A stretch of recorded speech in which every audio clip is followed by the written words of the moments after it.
ರಾಮಾಯಣ ಸಿನಿಮಾದ ಟ್ರೈಲರ್ ಬಿಡುಗಡೆಯಾಗಿ ಕೇವಲ 6 ದಿವಸ ಆಯಿತು. 6 ದಿವಸದಲ್ಲಿ 66 ಮಿಲಿಯನ್ ದಾಟಿದೆ ಅಂತ ಅನ್ಕೋಬಹುದು. ಬಟ್ ಆದರೆ ಇಲ್ಲಿ ಈ ರಾಮಾಯಣ ಸ್ಟೋರಿ ಹೆಂಗಪ್ಪ ಅಂತಂದರೆ ಎಲ್ರಿಗೂ ಗೊತ್ತಿರೋಂಥ ವಿಷಯನೇ. ಬಟ್ ಆದರೆ ಪ್ರತಿಯೊಂದು 3 ವರ್ಷ ಅಥವಾ 4 ವರ್ಷ ಅಥವಾ 5 ವರ್ಷದ ಒಳಗಡೆ ಒಂದು ಕಂಪಲ್ಸರಿಯಾಗಿ ಕನ್ನಡ ಅಥವಾ ಹಿಂದಿ ಅಥವಾ ತೆಲುಗು ಯಾವುದೇ ಒಂದು ಭಾಷೆಯಲ್ಲಿ ಇರ್ಬೋದು, ಆ ರಾಮಾಯಣ ಒಂದು ಸಿನಿಮಾ ಮತ್ತೆ ಬಿಡುಗಡೆ ಆಗುತ್ತೆ. ಅದು ಯಾಕೆ ಅಂತಂದರೆ ಒಂಥರ ಅಪ್ಡೇಟೆಡ್ ವರ್ಷನ್ ಅಂತ ಹೇಳ್ಬೋದು. ಅಂದರೆ ಈ ಜನ್ರೇಷನಲ್ಲಿ ರಾಮ ಹೆಂಗಿರ್ತಾನೆ, ಸೀತೆ ಹೆಂಗಿರ್ತಾಳೆ, ರಾವಣ ಹೆಂಗಿರ್ತಾನೆ ಅಂತ ಒಂದು ಹೊಸದಾಗಿ ಪ್ರಯತ್ನ ಮಾಡ್ತಾರೆ ಅಂತ ಹೇಳ್ಬೋದು. ಬಟ್ ಆದರೆ ಇಲ್ಲಿ ಈ ಒಂದು ಸಿನಿಮಾದ ಬಗ್ಗೆ ಮಾತಾಡೋದೇ ಆದರೆ ಫಸ್ಟು ಈ ಒಂದು ಸಿನಿಮಾ ಟ್ರೈಲರ್ ಬಗ್ಗೆ ಮಾತಾಡೋದೇ ಆದರೆ ಫಸ್ಟು ಎಂಟ್ರಿ ನಮ್ಮ ಯಶ್ ಅವ್ರದ್ದು ರಾವಣನ ಪಾತ್ರ. ಅಂದರೆ ರಾವಣ ಯಾವ ರೇಂಜಲ್ಲಿ ಭಯಂಕರ ರೀತಿ ಇರ್ತಾನೆ ಅನ್ನೋದು ಆ ಒಂದು ಪರ್ಫೆಕ್ಟ್ ಆಗಿ ಮ್ಯಾಚ್ ಆಗಿದ್ದಾರೆ ನಮ್ಮ ಯಶ್ ಅವ್ರು ಅಂತ ಹೇಳ್ಬೋದು. ಆದರೆ ಒಂದು ನಿಮಿಷ ರಾವಣನ ಸ್ಟೋರಿ ಬರುತ್ತೆ, ಅದಾದಮೇಲೆ ರಾಮನ ಎಂಟ್ರಿ ಇರುತ್ತೆ. ರಾಮನ ಎಂಟ್ರಿ ರಾವಣನ್ಕಿಂತ ಸ್ವಲ್ಪ ಕಡಿಮೆ ಅಂತ ನನಗನ್ಸಿತ್ತು.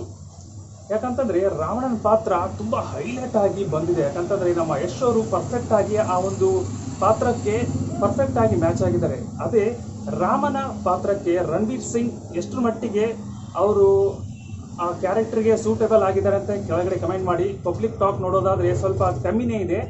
ಅದು ಆದ ನಂತರ ನೆಕ್ಸ್ಟು ಎಂಟ್ರಿ ಇರೋದು ಸೀತೆ ಮಾತೆ. ಹೌದು, 3ನೇ ಎಂಟ್ರಿ ಸೀತೆ ಮಾತೆ. ಅಲ್ಲಿ ಕೂಡ ಆ ಒಂದು ಕ್ಯಾರೆಕ್ಟರ್ ಪರ್ಫೆಕ್ಟ್ ಆಗಿ ಸೂಟೇಬಲ್ ಆಗಿಲ್ಲ ಅಂತ ಪಬ್ಲಿಕ್ ಟಾಕ್ ಬರ್ತಾ ಇದೆ ಅಂತ ಹೇಳ್ಬೋದು. ಯಾಕಂತಂದರೆ ಅಲ್ಲಿ ಯಾವುದೇ 1% ಸೆಟ್ ಆಗಿಲ್ಲ ಅಂತ ಹೇಳ್ತಾ ಇದ್ದಾರೆ ಎಲ್ಲ ಪಬ್ಲಿಕ್ಗಳು.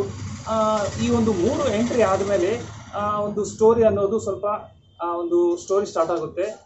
ನನಗೆ ಇಲ್ಲಿ ಏನಾಗಿತ್ತಪ್ಪ ಅಂತಂದರೆ ಈ ಒಂದು ರಾಮಾಯಣ ಟ್ರೈಲರ್ನಲ್ಲಿ ಮೇನ್ ಕ್ಯಾರೆಕ್ಟರ್ ಹನುಮಾನ್ ಕ್ಯಾರೆಕ್ಟ್ರೇ ಇಲ್ಲಿ ಬಂದೇ ಇಲ್ಲ.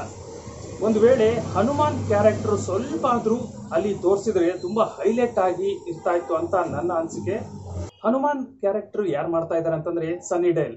ಅವರು ಪರ್ಸನಾಲಿಟಿ, ಅವರು ಆ ಒಂದು ಪವರೇ ಬೇರೆ ಅಂತ ಹೇಳ್ಬೋದು. ಬಟ್ ಆದರೆ ಆ ಕ್ಯಾರೆಕ್ಟರ್ಗೆ, ಹನುಮಾನ್ ಕ್ಯಾರೆಕ್ಟರ್ಗೆ ಸೂಟಬಲ್ ಆಗಿದ್ದಾರಾ ಇಲ್ಲ ಅಂತ ಒಂದು ಏನಾದರೂ ಮತ್ತೊಂದು ಟೀಸರು ಅಥವಾ ಏನಾದರೂ ಒಂದು ಚಿಕ್ಕದಾದಂತಹ ವಿಡಿಯೋ ಬಂದ್ರೇ ಗೊತ್ತಾಗುತ್ತೆ.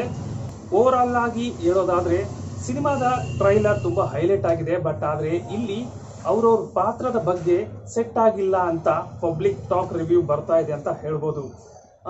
ಒಂದೇ ಒಂದು ಮಾತಲ್ಲಿ ಹೇಳಬೇಕಂತಂದರೆ ಈ ರಾಮಾಯಣ ಒಂದು ಟ್ರೈಲರ್ ನೋಡೋದಾದರೆ ಯಶ್ಗೋಸ್ಕರನೇ ನೋಡಬೇಕು. ತುಂಬ ಹೈಲೈಟ್ ಆಗಿ ಪವರ್ಫುಲ್ ಆದಂತಹ ಒಂದು ರಾವಣನ ಪಾತ್ರ ಕೊಟ್ಟು ತುಂಬ ಆ ಒಂದು ಟ್ರೈಲರ್ಗೆ ಜೀವ ತುಂಬಿದ್ದೇ ನಮ್ಮ ಯಶ್ ಅವ್ರು ಅಂತ ಹೇಳ್ಬೋದು.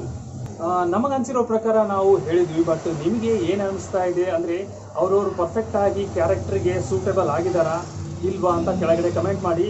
ನನಗೆ ಇಲ್ಲಿ ಈ ಒಂದು ರಾಮಾಯಣ ಸ್ಟೋರಿಯಲ್ಲಿ ಆ ಒಂದು ಟೋಟಲ್ ಆಗಿ ಟ್ರೈಲರ್ ನೋಡಿದಾಗ ರಾಮ ಹೈಲೈಟ್ ಆಗಿ ಕಾಣಿಸ್ಲೇ ಇಲ್ಲ. ಇಲ್ಲಿ ರಾವಣನೇ ಹೈಲೈಟ್ ಆಗಿ ಕಾಣಿಸ್ಕೊಂಡ ಅಂತ ನಮ್ಮ ಅಭಿಪ್ರಾಯ. ನೀವೇನಂತೀರಾ ಕೆಳಗಡೆ ಕಮೆಂಟ್ ಮಾಡಿ.